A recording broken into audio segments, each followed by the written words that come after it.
నమస్తే, welcome to స్వతంత్ర news. నేను మాధురి. ముందుగా బులెటిన్ హెడ్లైన్స్ చూద్దాం. పేదలకు పెత్తందారులకు యుద్ధం జరుగుతుంది. ఫ్యాన్కు ఓటు వేస్తే పథకాలు కొనసాగుతాయన్న జగన్.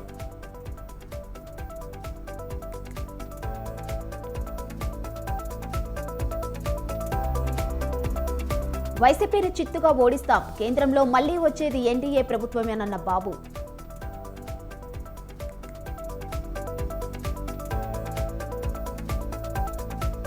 ఎర్రకోటలో కాంగ్రెస్ జెండా ఎగరడం పక్కా. తెలంగాణకు బీజేపీ చేసిందేమీ లేదన్న రేవంత్.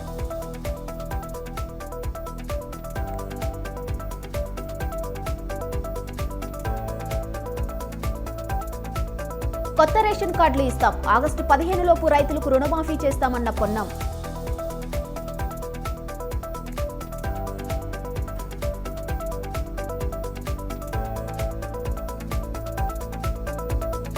కేసీఆర్ మైండ్ గేమ్ ఆడుతున్నారు. కాంగ్రెస్ పార్టీలో లీడర్లకు కదవలేదన్న జగ్గారెడ్డి.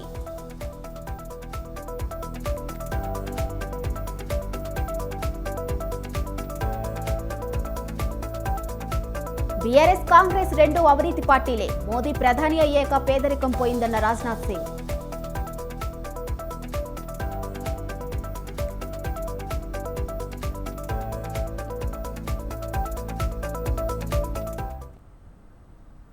ఇక డీటెయిల్స్ చూస్తే మరో 10 ఏళ్లు కాంగ్రెస్ ప్రభుత్వమే ఉంటుందని సీఎం రేవంత్ రెడ్డి పేర్కొన్నారు. మహబూబాబాద్ కాంగ్రెస్ జనజాతర బహిరంగ సభలో పాల్గొన్న రేవంత్ ఆగస్టు 15లోగా రైతులకు 2 లక్షల రూపాయల రైతులకు రుణమాఫీ చేస్తామని హామీ ఇచ్చారు. రైతులకు 500 బోనస్ ఇస్తామన్నారు. జూన్ 9న రాహుల్ గాంధీ ప్రధాని కాబోతున్నారని పేర్కొన్నారు. మానుకోట కాంగ్రెస్ కంచుకోట అని 10 ఏళ్లలో మహబూబాబాద్ ప్రాంతం విధ్వంసమైందన్నారు. మోడీ ఫామ్ హౌస్ కేడీ తెలంగాణను దోపిడీ చేశారని ఆయన ఆరోపించారు. మోడీ తెచ్చిన చట్టాలకు కేసీఆర్ మద్దతు తెలిపారన్నారు.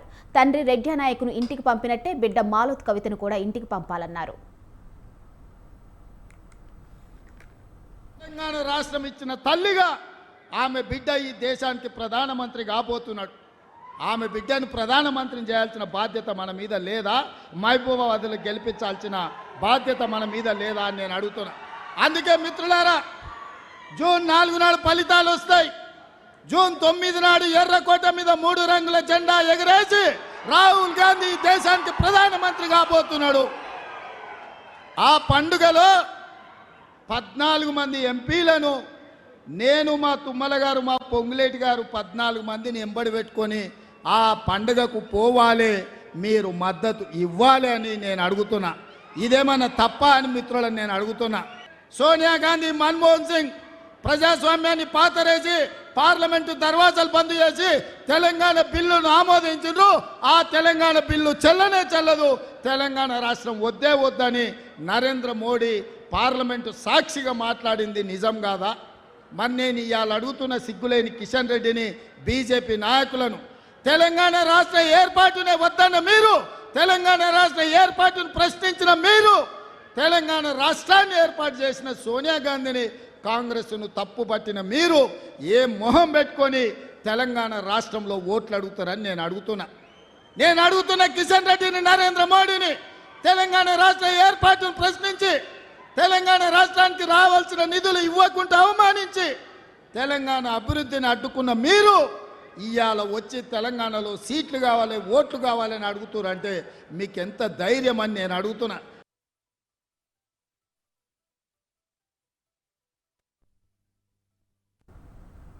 సార్వత్రిక ఎన్నికల సమరంలో తొలి విడత పోలింగ్ ముగిసింది. పలుచోట్ల స్వల్ప హింసాత్మక ఘటనలు మినహా పోలింగ్ ప్రశాంతంగా జరిగింది. సాయంత్రం 5 గంటల వరకు 59.7% పోలింగ్ నమోదైనట్లు ఈసీ ప్రకటించింది. సాయంత్రం 5 గంటల వరకు తమిళనాడులో 63.2% పోలింగ్ నమోదు కాగా, రాజస్థాన్లో 50.3%, ఉత్తరప్రదేశ్ 57.5%, మధ్యప్రదేశ్ 63.3% చొప్పున పోలింగ్ నమోదైంది.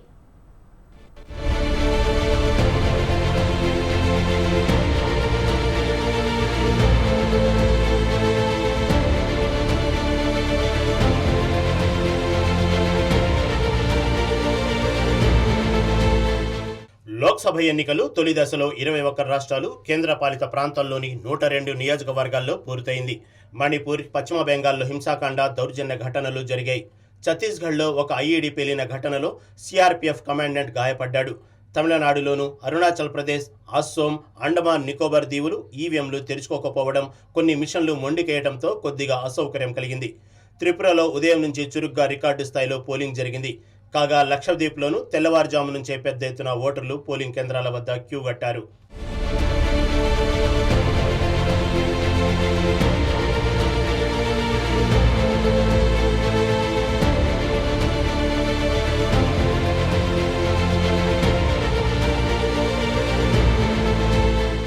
తమిళనాడులోని 39 నియోజకవర్గాల్లో ఎన్నికలు ప్రశాంతంగా ముగిశాయి. డీఎంకే, బీజేపీ, అన్నాడీఎంకే కూటముల మధ్య త్రిముఖ పోటీ జరిగింది. తమిళనాడులో నేడు ఎన్నికలు ఎదుర్కొన్న ప్రముఖుల్లో కాంగ్రెస్ నేతలు పి. చిదంబరం, ఆయన కొడుకు కార్తి చిదంబరం, తెలంగాణ మాజీ గవర్నర్, బీజేపీ అభ్యర్థి తమిళసై సౌందరరాజన్, బీజేపీ తమిళనాడు శాఖ చీఫ్ అన్నామలై, డీఎంకే నాయకులు గణపతి పి. రాజకుమార్, తమిళచై తంగా పాండియన్, ఏఐడీఎంకే చెందిన సింగై రామచంద్రన్ జయవర్ధన్ ఉన్నారు. సీఎం స్టాలిన్, సినీ నటులు రజనీకాంత్, కమల్ హాసన్, సద్గురు జగ్గి వాసుదేవ్, ఇతర ప్రముఖులు ఓటు హక్కును వినియోగించుకున్నారు.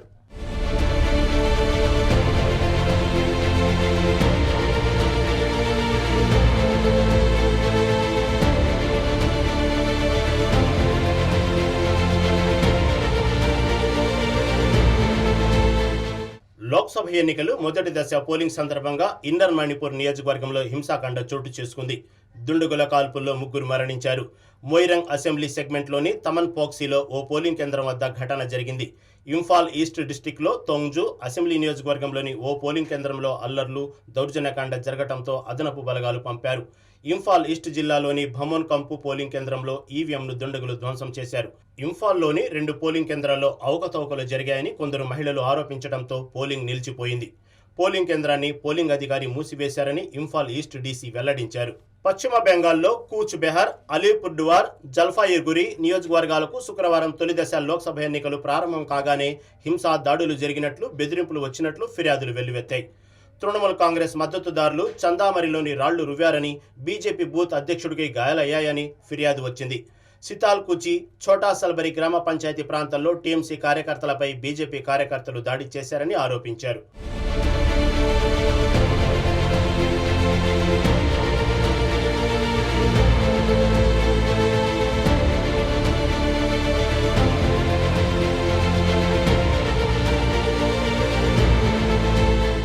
మహారాష్ట్రలో నాగ్పూర్తో సహా 5 నియోజకవర్గాల్లో పోలింగ్ జరిగింది. కేంద్ర మంత్రి నితిన్ గడ్కరీ కుటుంబ సభ్యులతో కలిసి వచ్చి తమ ఓటు హక్కు వినియోగించుకున్నారు. తూర్పు నాగాలాండ్లోని 6 జిల్లాల్లో గిరిజనులు ఎన్నికలను బహిష్కరించారు. స్వతంత్ర ప్రతిపత్తి కోరుతున్న 7 తెగలకు చెందిన బృందం ఈఎన్పీఓ ఈ ప్రాంతంలోని 20 మంది ఎమ్మెల్యేలను ఎన్నికలకు దూరంగా ఉండాలని పిలుపునిచ్చింది. ఫలితంగా పోలింగ్ కేంద్రాలకు ఓటర్లు రాలేదు.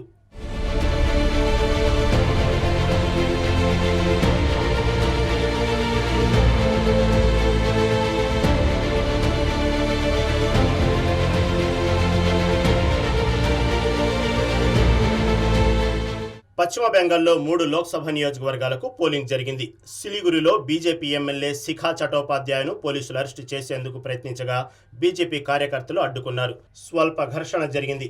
మొత్తం 102 నియోజకవర్గాల్లోనూ 1625 మంది అభ్యర్థులు పోటీ పడుతున్నారు. దాదాపు 16,63,00,000 మంది ఓటు హక్కు వినియోగించుకునే అవకాశం ఉంది. వీరి కోసం 1,87,000 పోలింగ్ కేంద్రాలను ఏర్పాటు చేశారు.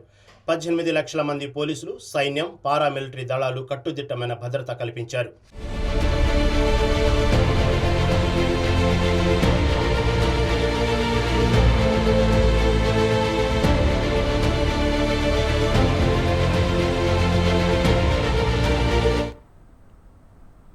రెండు 2024 పార్లమెంట్ ఎన్నికల నేపథ్యంలో ఎలాంటి లోటుపాట్లు జరగకుండా ఎన్నికల కమిషన్ ప్రత్యేక దృష్టి పెట్టింది.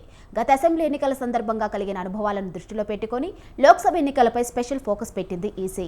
అబ్జర్వర్లతో ఎప్పటికప్పుడు నివేదికలు తెప్పించుకొని అధికారులను అప్రమత్తం చేస్తుంది. ఎలక్షన్ కమిషన్ ఎన్నికల నిబంధనల అమలు విషయంలోనే కాక అధికారులపై కూడా ప్రత్యేకంగా నిఘా పెట్టింది కమిషన్.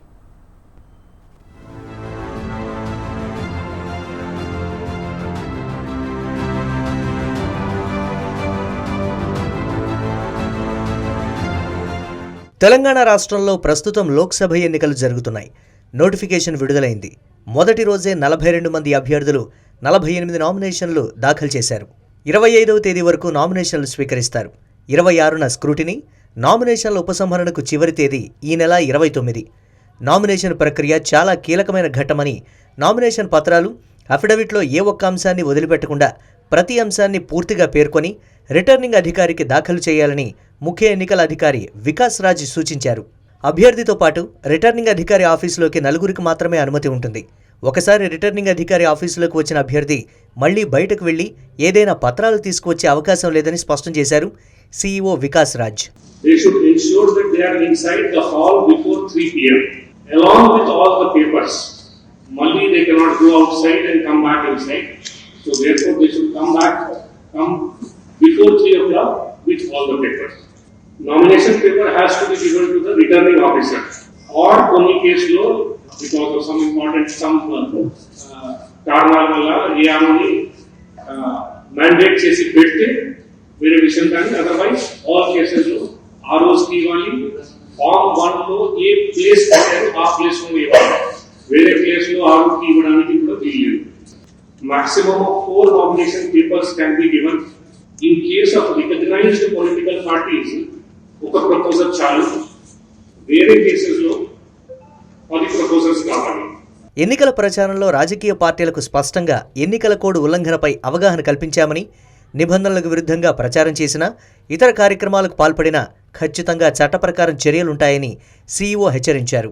ఇక ఇప్పటికే రాష్ట్ర వ్యాప్తంగా కోడ్ ఉల్లంఘనకు సంబంధించి దాదాపు 4000 ఎఫ్ఐఆర్లు నమోదైనట్లు తెలిపారు. మాజీ ముఖ్యమంత్రి కేసీఆర్ సిరిసిల్లలో చేసిన కామెంట్స్పై వివరణ ఇచ్చారని, వారం రోజులు టైం అడిగినట్లు ఎలక్షన్ కమిషన్కు లేఖ రాశారని వివరించారు సీఈఓ వికాస్ రాజ్. ఏదైనా ఎన్నికల కోడ్ ఉల్లంఘనకు సంబంధించి నిబంధనలు అతిక్రమిస్తే ఫిర్యాదులు వచ్చిన వెంటనే ఖచ్చితమైన చర్యలు తీసుకుంటామని, అవసరమైతే సుమోటోగా కేసు పరిశీలించి చర్యలు తీసుకుంటామని వివరించారు. On various issues, ECI has also gone to the extent of giving orders of particular star campaigners, etc., that they cannot do campaigning for so many particular days. Now, as I was saying earlier also, this election is basically an exercise which all 3 parties have to come together and do. ECI is of course one party, political party is the second party, and the third party is of course the voter. Our effort has been to educate the political parties to the extent possible that please do not violate the MCC. This is what MCC is. In spite of that, if somebody does something, we are looking at that, complaints are coming to us, we are taking action on that. Various types of actions have happened over a period of time. There are other complaints that have come. We have given factual reports on that to the ECI.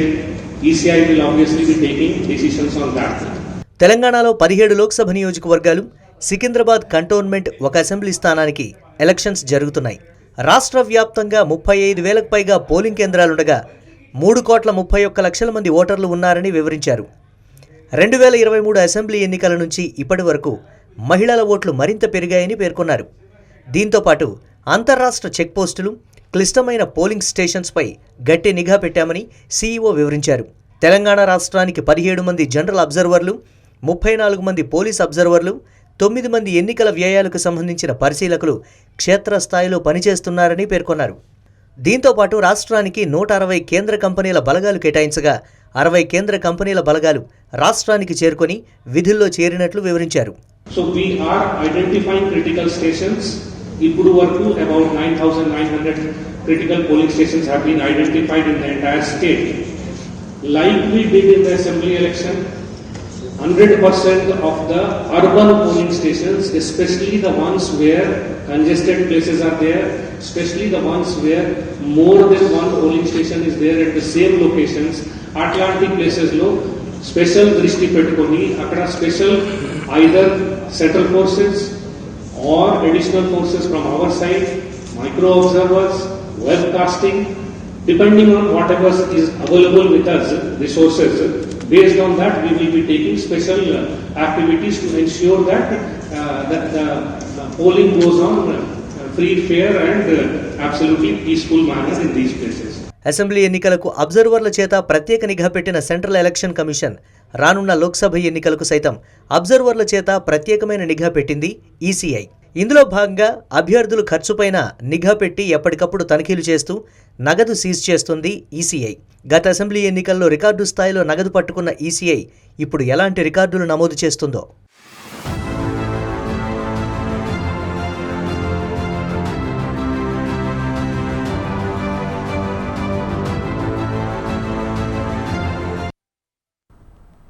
రెండు 2024 లోక్సభ ఎన్నికల నేపథ్యంలో BJP అత్యంత క్లిష్ట పరిస్థితి ఎదుర్కొంటున్న రాష్ట్రాల్లో హర్యానా ఒకటి. 4.5 ఏళ్లు అధికారంలో ఉన్న రైతుల సమస్యలను పరిష్కరించడంలో విఫలమైన బీజేపీ, జేజేపీలను రైతు సంఘాలు టార్గెట్ చేస్తున్నాయి. వాస్తవానికి బీజేపీని, జేజేపీ నేతలను పూర్తిగా బహిష్కరిస్తామని హెచ్చరిస్తూ రాష్ట్ర వ్యాప్తంగా బ్యానర్లు, పోస్టర్లు వెలిశాయి. సంయుక్త కిసాన్ మోర్చా, భారతీయ కిసాన్ యూనియన్ సహా రైతు సంఘాలు గ్రామాల వెలుపల ఉంచిన అనేక పోస్టర్లలో వ్యవసాయ సమస్యలపై అధికార బీజేపీని ప్రశ్నించాయి. ఇలాంటి నేపథ్యంలో బీజేపీ ఈసారి హర్యానాలో ఎన్ని స్థానాలు గెలుచుకుంటుందో అనుమానమే.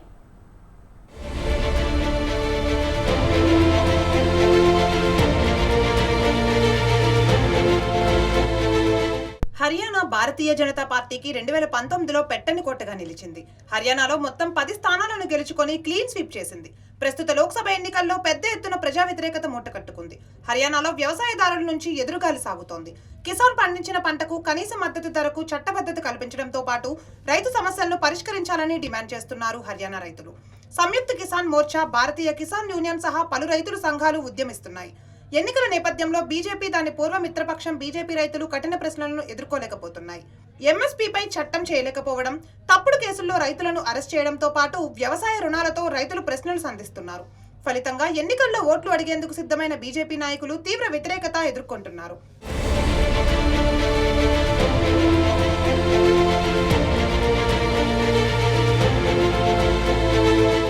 దిద్దుబాటు చర్యల్లో భాగంగా బీజేపీ హర్యానా ముఖ్యమంత్రి మనోహర్ లాల్ ఖట్టర్తో రాజీనామా చేయించి బీజేపీ హర్యానా శాఖ చీఫ్గా ఉన్న నయాబ్ సింగ్ సైనీని సీఎం చేసింది.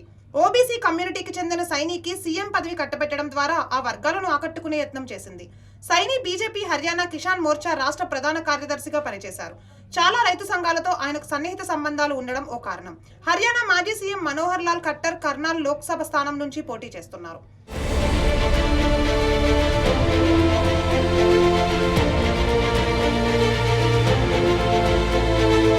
హర్యానాలో 10 లోక్సభ స్థానాలకు 6వ విడతలో మే 25న ఒకే దశలో ఎన్నికలు జరుగుతాయి. హర్యానాలో 2009లో కాంగ్రెస్ 9 స్థానాలు, హెచ్జేసీ 1 స్థానాన్ని గెలిచింది.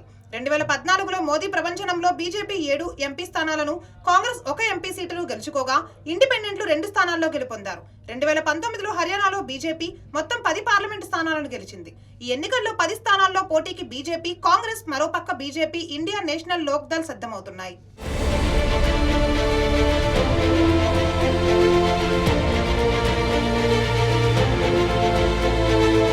హర్యానాలో రాజకీయ పరిస్థితులు కూడా గందరగోళంగానే ఉన్నాయి. చౌతాలా కుటుంబంలో విభేదాల కారణంగా ఐఎన్ఎల్డీలో చీలిపోయింది.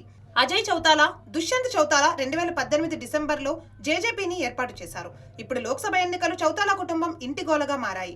హిసార్ నుంచి సునైనా చౌతాలా ఐఎన్ఎల్డీ అభ్యర్థిగా పోటీ చేస్తున్నారు.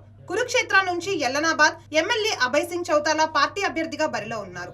మాజీ ఉప ప్రధాని దేవీలాల్ మనవడు రవి చౌతాలా సతీమణి సునయనా చౌతాలా జేజేపీ అభ్యర్థిగా హిస్సార్ నుండి 2 సార్లు ఎమ్మెల్యేగా గెలిచిన నైనా సింగ్ చౌతాలా బీజేపీ అభ్యర్థి రంజిత్ సింగ్ చౌతాలాపై పోటీ చేస్తున్నారు. నైనా చౌతాలా జేజేపీ చీఫ్ అజయ్ సింగ్ చౌతాలా భార్య కాగా రంజిత్ చౌతాలా మేనమామ. అంబాలా ఎంపీ స్థానం నుంచి గుర్ప్రీత్ సింగ్ ను ఐఎన్ఎల్డీ బరిలోకి దింపింది.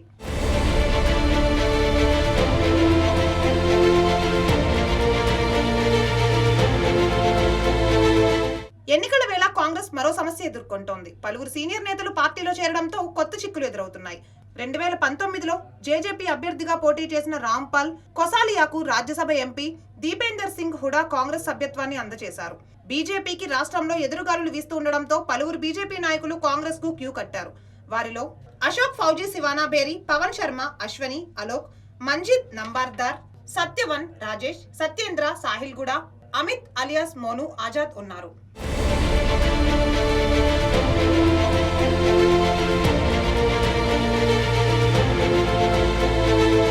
వ్యవసాయదారుల ఉద్యమం నేపథ్యంలో హర్యానాలో బీజేపీ ఎదుర్కొంటున్న పరిస్థితిని చక్కదిద్దేందుకు ప్రధాని మోదీ, అమిత్ షా, జేపీ నడ్డా బృందం ఎలాంటి చర్యలు చేపడుతుందో చూడాలి. లోక్సభ ఎన్నికలు 6వ విడతలో హర్యానా ఎన్నికలు ఉన్నందువల్ల ఆలోగా మోదీ ఏ మ్యాజిక్ అయినా చేసి కమలదళాన్ని గట్టెక్కిస్తారనే ఆశలో పార్టీ నాయకులు, కార్యకర్తలు ఉన్నారు. మే నెలలో మోదీ హర్యానాపై దృష్టి పెట్టే అవకాశం ఉంది. లేని పక్షంలో కమలదళానికి చిక్కులు తప్పవు.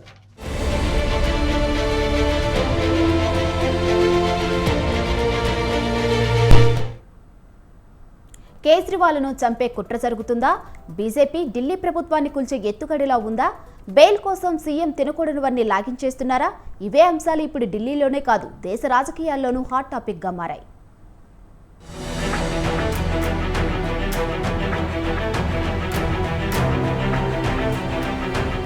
దేశ రాజధాని ఢిల్లీ రాజకీయాలు అంతకంతకు హీటు పెంచుతున్నాయి. ఓవైపు కేజ్రీవాల్ వర్సెస్ ఈడీ, మరోవైపు ఆప్ వర్సెస్ బీజేపీ ఎపిసోడ్తో పొలిటికల్ కాక సెగలు కక్కుతోంది.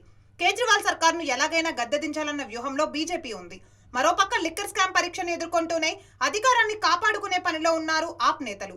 ఇక ఢిల్లీ ముఖ్యమంత్రి కేజ్రీవాల్ తీహార్ జైలు నుంచి పాలన సాగించుకునేందుకు జైలు నిబంధనలు అనుమతించకున్నా ఆయన అక్కడి నుంచే పాలన సాగిస్తున్నారు.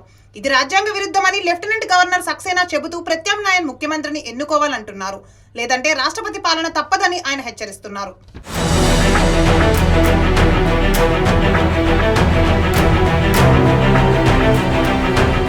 ఈ పరిణామాల మధ్య కేజ్రీవాల్ ను చంపే కుట్ర జరుగుతోందని ఆప్ నేతలు సంచలన వ్యాఖ్యలు చేశారు. ఢిల్లీ లిక్కర్ స్కామ్ కేసులో అరెస్ట్ అయిన ఆయనను జైల్లోనే చంపే పథకం పన్నుతున్నారని, బీజేపీ అనుబంధ సంస్థ అయిన ఈడీ ఇందుకు సహకరిస్తోందని చేస్తున్న వ్యాఖ్యలు రాజకీయాల్లో మరింత దుమారం రేపాయి. ఎన్నికల్లో ఓడించలేక చంపేందుకు పథకం పన్నుతున్నారని మండిపడ్డారు ఆ పార్టీ నాయకురాలు మంత్రి అతీషి. టైప్ 2 డయాబెటిస్ పేషెంట్ అయిన కేజ్రీవాల్ పదే అభ్యర్థనలు చేసినప్పటికీ ఆయనకు ఇన్సులిన్ ఇవ్వడం లేదని ఫైర్ అయ్యారు. కావాలని బీజేపీ తన అనుబంధ సంస్థ అయిన ఈడీ ద్వారా కేజ్రీవాల్ ఆరోగ్యాన్ని చెడగొట్టేందుకు ప్రయత్నిస్తోందని, ఈడీ పదే అబద్ధాలు చెబుతోందని మండిపడ్డారు. కేజ్రీవాల్ అస్వస్థతతో బాధపడుతుంటే బీజేపీ నేతలు అపహాస్యం చేస్తున్నారని ధ్వజమెత్తారు మరో ఆప్ నేత, రాజ్యసభ ఎంపీ సంజయ్ సింగ్. ఆయనకు విషం ఇచ్చే కుట్ర జరుగుతోందా అని నిలదీశారు. కేజ్రీవాల్ కు జైల్లో ఏ సమయంలోనైనా ప్రమాదం జరగవచ్చునని ఆందోళన వ్యక్తం చేశారు.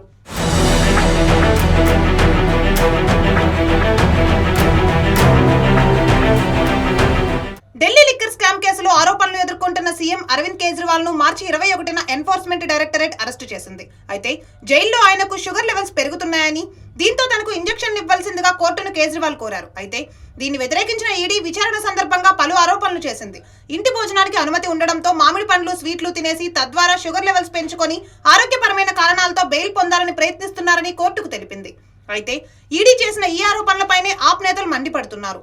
మధుమేహ రోగులకు సిఫారసు చేసే కృత్రిమ చక్కెరలను మాత్రమే కేజ్రీవాల్ వాడుతున్నారని, డయాబెటిస్ పేషెంట్ కు షుగర్ స్థాయిలు ఎప్పుడైనా పడిపోవచ్చని, అందుకే అరటి పండ్లు, చాక్లెట్లు వంటివి దగ్గర పెట్టుకోవాలని వైద్యులే సలహా ఇస్తారని, దాన్ని కూడా ఈడీ తప్పుగా చిత్రీకరించి అసత్యాన్ని ప్రచారం చేస్తోందని మంత్రి అతీషి మండిపడ్డారు.